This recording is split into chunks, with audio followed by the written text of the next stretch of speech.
Mesdames et messieurs, bonsoir et soyez les bienvenus à cette édition d'information de 19h30 sur TVS. Une fois mariés, l'on a coutume à porter une alliance pour se différencier et des personnes célibataires. Mais quelle est l'origine de cette tradition? Un tel acte aurait-il un impact sur le plan spirituel? Élément de réponse dans ce reportage signé Fouti Boulanga Bounleka. Le mariage se veut être l'union sacrée entre un homme et une femme. Le but étant d'en faire nôtre, devant Dieu et devant les hommes, le partenaire.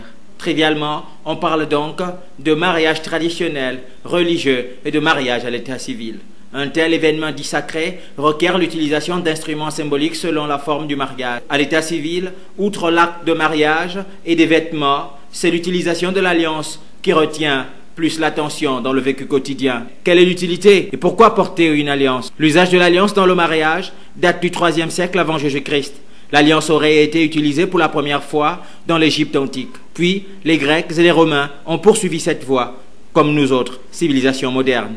L'usage de l'alliance serait donc une tradition de l'Égypte antique qui a été mondialement adoptée. En effet, il est dit que les Égyptiens voyaient dans le cercle un symbole d'éternité et que l'anneau signifierait un amour éternel.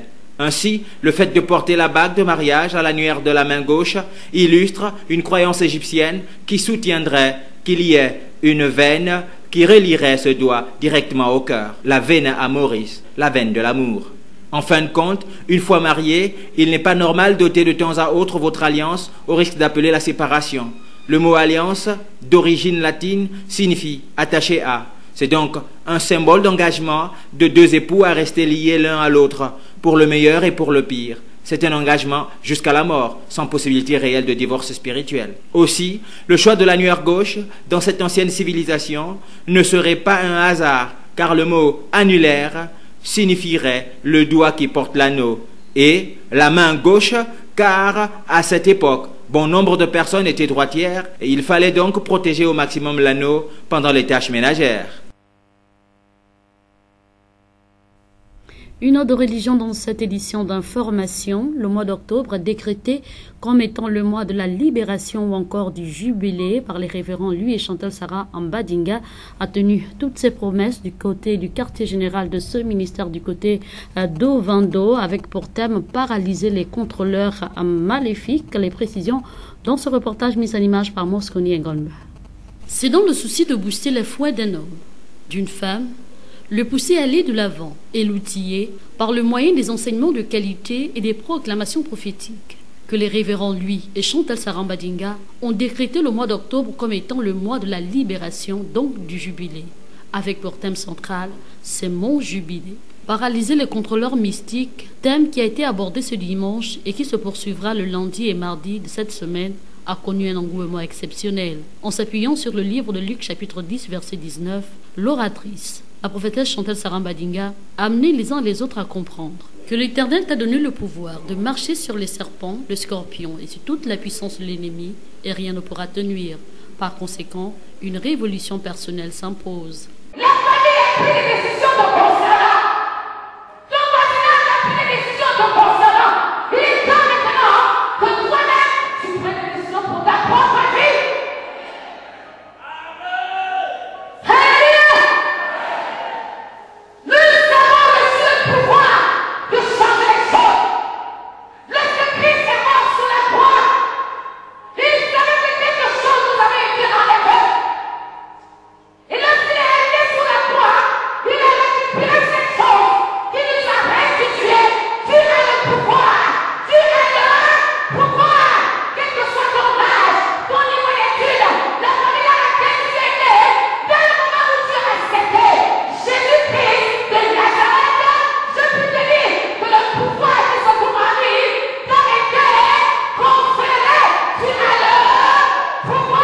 Il n'est plus question de continuer à demeurer dans cette situation de blocage, d'avilissement et de servitude mystique au bénéfice du monde de la sorcellerie, a-t-elle martelé tout au long de sa prédication, et qu'il était temps d'en sortir.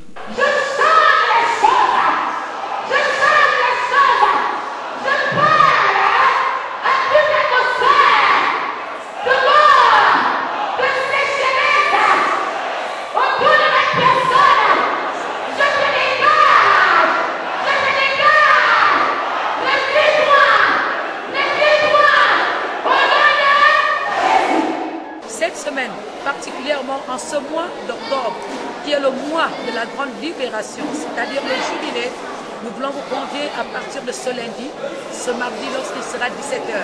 Ne restez pas chez vous parce que le révérend Dr Lubadinga et la prophétesse, nous aborderons certainement un thème qui vous permettra de comprendre comment les contrôleurs maléfiques agissent et opèrent dans la vie de plusieurs personnes afin d'empêcher l'accomplissement de leur destinée. Il est temps, frères et sœurs, pour vous de sortir de cet embrigadement, de cet asservissement, de cet esclavage et de cette servitude. Nous croyons tout simplement que le seul moyen qui vous permettra de sortir reste la connaissance. Le corps de Christ est attendu massivement à ce programme pour voir sa vie changer. Jésus-Christ est le même hier, aujourd'hui, éternellement. Ce qu'il a fait dans le passé aux hommes de son époque, il est capable de le faire encore pour toi. Ce lundi et mardi à partir de 17h dans les installations du quartier général du Centre mondial Shekinah à Ovendo. Nous ouvrons le dossier de ce journal pour parler de politique, élections couplées locales et législatives du 6 octobre dernier. Le Parti démocratique gabonais en phase de rafler la mise. Selon les premières tendances, le parti au pouvoir sort plutôt mieux. Un regard de notre rédaction par l'entremise d'Arnaud Mbabekonk. En attendant toute publication ou confirmation par les instances habilitées, les tendances qui se dégagent du scrutin couplé local et législatif du 6 octobre dernier placent le Parti démocratique gabonais d'Ali Bongo Ondimba en position de force. Des termes empruntés à mon confrère du quotidien L'Union. Selon le quotidien national qui exhibe à la page 9 du numéro de ce lundi 8 octobre 2018, les figures de proue du parti de masse ayant réalisé le coup du chaos au premier tour, soit un total de 12 députés. Le Parti démocratique gabonais domine ainsi ses adversaires indépendants et issus d'autres formations politiques. Cette percée s'observe aussi à l'élection locale, une victoire pour le moment partielle et qui n'est pas sans origine. En effet, bénéficiant d'un contexte social de représentativité nationale effective dans les coins et recoins du pays, le parti au pouvoir se taillerait la part du lion. Mais cette représentativité nationale ne peut elle seule expliquer ce qui est appelé par d'autres comme le tsunami. Le taux de participation très bas, en dépit d'un chiffre officiel, semble avoir joué à l'accélération du raz-de-marée pédégiste qui se profile déjà à l'horizon. Nonobstant les contre-performances dans d'autres localités du pays, l'opposition et la société civile gabonaise semblent pour l'heure n'avoir pas pesé à cette consultation électorale vue par les uns comme la deuxième mi-temps de la présidentielle d'il y a 2 ans. Les raisons de cette contre-performance sont de plusieurs ordres que nous aborderons très vite et qu'on intitulera « Les raisons de l'échec et de la société civile gabonaise aux élections jumelées 2018 ». Des millions de Camerounais étaient aux urnes hier pour élire le prochain chef de l'État qui aura la responsabilité de parler en leur nom. Ici, à Libreville, l'opération s'est déroulée dans la tranquillité, comme en témoigne ici Ephraim Abiogezo.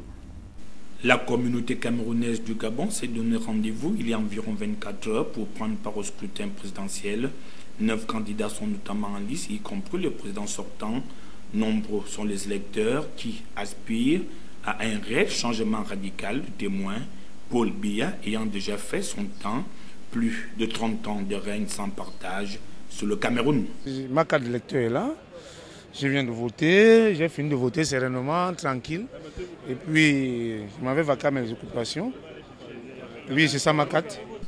Au consulat du Cameroun à Libreville, tout s'est déroulé dans le calme. Une opération électorale supervisée par les commissaires de l'ECAM. À notre passage, plusieurs files d'attente étaient encore visibles. Je peux le dire, est-ce que j'ai besoin, je cache. Je ne cache plus rien. Non, je ne cache rien. Vous comprenez, non? En fait, moi, je veux la paix, la sérénité, tu comprends, non? Dans tous les pays du monde entier, il y a la souffrance. Quant à ce que certains disent qu'on souffre trop au Cameroun. Au Cameroun, on ne met pas de faim. Hein? On ne peut pas mourir de faim au Cameroun. Il y a la nourriture, il y a assez. Puisqu'on donne au pays que vous connaissez. Hein? Mon candidat, c'est le candidat Paul Biya. Vous comprenez, non? C'est le seul, c'est l'unique. Tu vois, non? C'est notre vieux. Vous comprenez? Voilà, il n'y a que lui.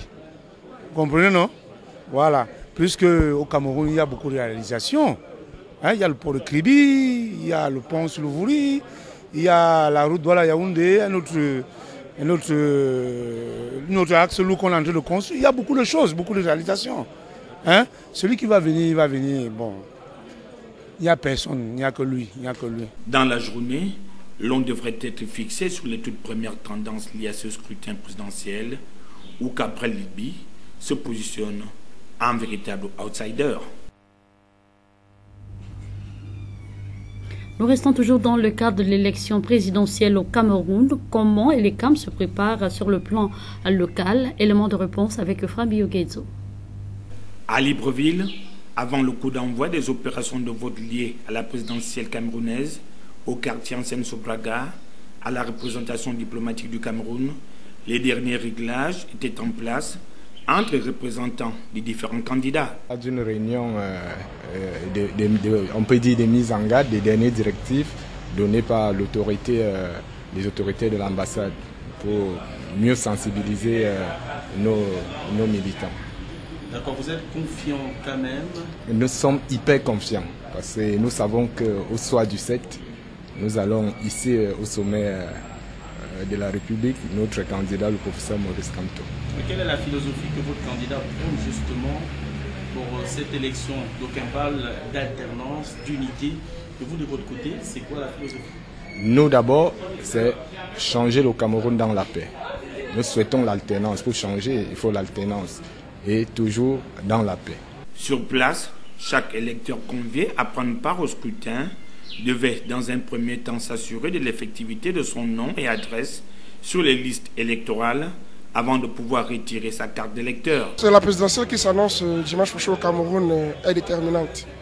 Et le peuple camerounais a soif de changement et surtout d'alternance. Nous sommes tout à fait sereins que notre candidat fera un bon score et ce sera de bonne guerre. Je suis représentant du parti Univers de Kaba Libye dans la mouvance des jeunes. Alors on nous appelle les macronistes, entre guillemets. Donc nous sortons de cette réunion avec l'autorité consulaire diplomatique de notre pays et avec la détermination que le Cameroun doit connaître une alternance désormais après 36 ans de pouvoir détenu par une autorité. Nous pensons qu'il est temps aujourd'hui de passer la main aux jeunes gens qui pensent pouvoir apporter mieux que ce que nos aînés ont fait. C'est pourquoi nous pensons qu'à quelques heures de ce scrutin, pour lequel les Camerounais sont déterminés plus que jamais, n'est-ce pas, à damer le pion au RDPC et à ce régime, nous sommes tout confiants, tel que le fait déjà Kaba Libye, à qui je dis déjà coucou et félicitations pour tout ce qu'il fait, pour cette grande mobilisation qu'il porte, n'est-ce pas, au Cameroun. 5584 Camerounais sont attendus sur le plan local pour prendre part au scrutin. Le représentant de l'ECAM explique les dispositions prises par l'État camerounais dans l'organisation de cette élection présidentielle. Nous retrouvons une fois de plus le frère Mabio Guezo. Il est attendu, en conformité avec les cartes que nous avons reçues, 5584 compatriotes qui, en principe, s'ils auraient déjà retiré leur carte, c'est ce nombre-là qui serait attendu. Mais rendu à ce moment-ci, nous avons encore quelques cartes qui n'ont pas été distribuées, mais je vous assure que la loi prévoit que celui qui est inscrit peut venir le jour du vote, ne disposant pas de sa carte, mais en disposant de sa carte consulaire ou d'une autre pièce d'identité, passeport ou carte d'identité, et que son nom soit inscrit et identifié sur les listes électorales, il peut accomplir son devoir civique. Donc il est fort probable que nous recevions le dimanche la quasi-totalité des fils et filles camerounais inscrits sur nos listes. Et maintenant, vous avez posé la question de Libreville étant le centre. Combien de bureaux de vote existait-il? Nous avons 12 bureaux de vote. Il va de soi qu'avec 5000 électeurs, dans le cadre de l'organisation, je vais d'abord faire un flashback, c'est-à-dire un retour en arrière pour vous signifier que tout le matériel électoral, c'est-à-dire bulletins de vote, urnes, isoloirs et procès-verbaux vierges et autres dispositions pour l'effectivité de ce vote le dimanche sont déjà prêts. Le président du bureau de vote, les représentants de l'administration, les représentants des partis politiques sont déjà enregistrés et le dimanche, ils seront là. Maintenant, c'est là les dispositions réglementaires. Au-delà, la mission qui supervise, la mission diplomatique qui supervise cette élection, traditionnellement fait appel aux forces de sécurité locales pour venir assurer le maintien de l'ordre. Et à cet égard, je voudrais vous remercier les autorités gabonaises qui ont bien voulu mettre à notre disposition des éléments qui seront déployés ce jour-là pour assurer l'ordre et la paix au cours des opérations de vote.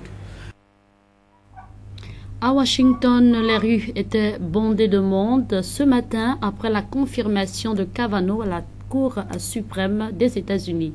Les précisions avec nos confrères de la presse internationale. Le Sénat américain vient de confirmer Brett Kavanaugh à la Cour suprême, mais à l'extérieur, l'ampleur des manifestations ne faiblit pas. Ils étaient encore quelques milliers à manifester devant le Congrès, en colère, mais aussi amers. Je pense que la réponse du gouvernement, c'est on s'en fiche. Les témoignages, ce qu'ils ont vu, n'a pas compté, ça n'a fait aucune différence. À l'annonce de l'arrivée de Brett Kavanaugh à la Cour suprême, les manifestants se rendent sur place. Le cortège du juge pénètre dans le bâtiment par une porte dérobée. Les contestataires veulent poursuivre la mobilisation. Nous avons besoin de ces manifestations. J'espère que les gens vont porter ce mouvement. Le système doit changer.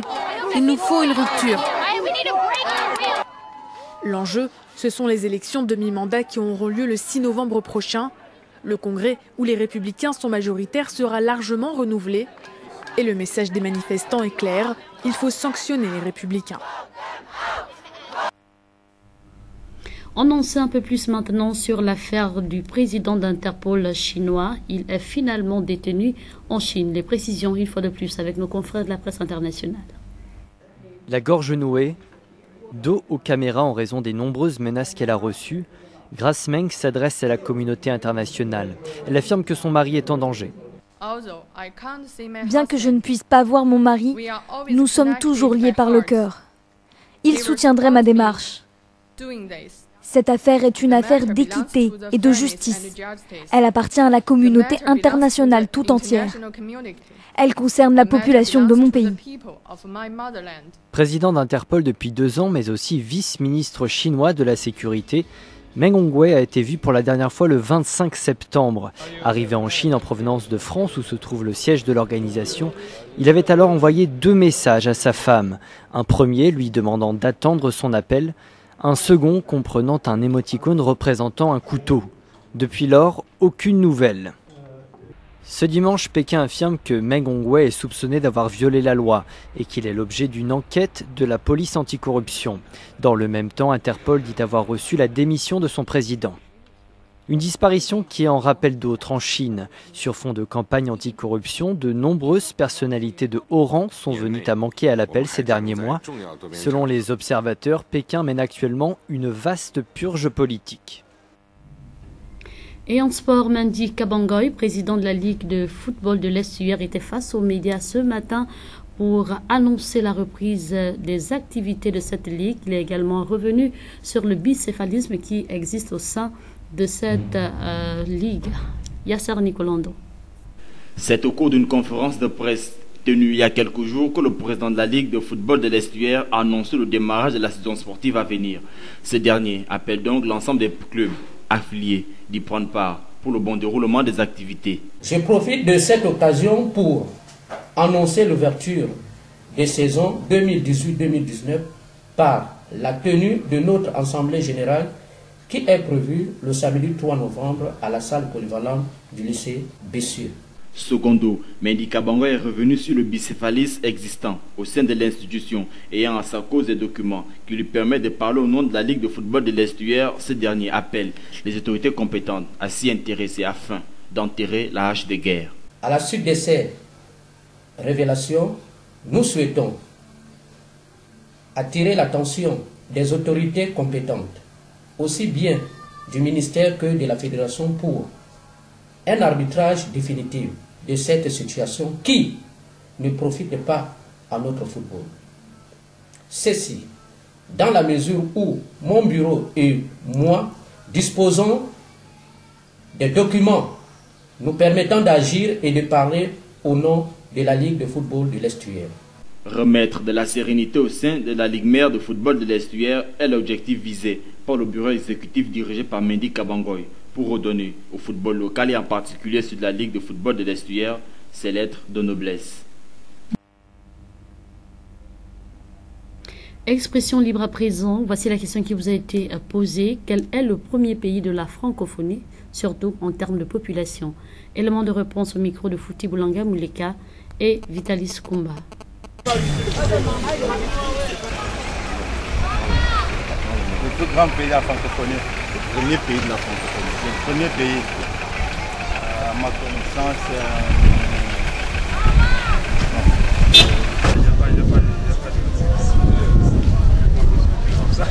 Merci. En termes de population, bien sûr. En termes de population, oui. Je peux dire que c'est l'ancien Zaïre. Hein. Non, on veut juste savoir quel est le premier pays. Il ne faut pas savoir le premier pays de la francophonie en termes de population. Le premier pays de la francophonie en termes de population. Le premier pays de la francophonie. Le premier pays de la francophonie en termes de population. En Afrique ou bien dans le monde? Dans le monde. Là, il faut parcourir maintenant tout le monde entier pour voir la population, combien, mais je ne peux pas mentir, je ne connais pas. Il fallait tout simplement nous proposer la RDC. C'est sur cette note que se referme cette édition d'information. Les cadres étaient assurés par Yvan Bertrand Koumileka, la réalisation David Mitola. Merci pour votre fidélité et bonne suite au programme sur TVS, la télévision qui voit toujours plus loin.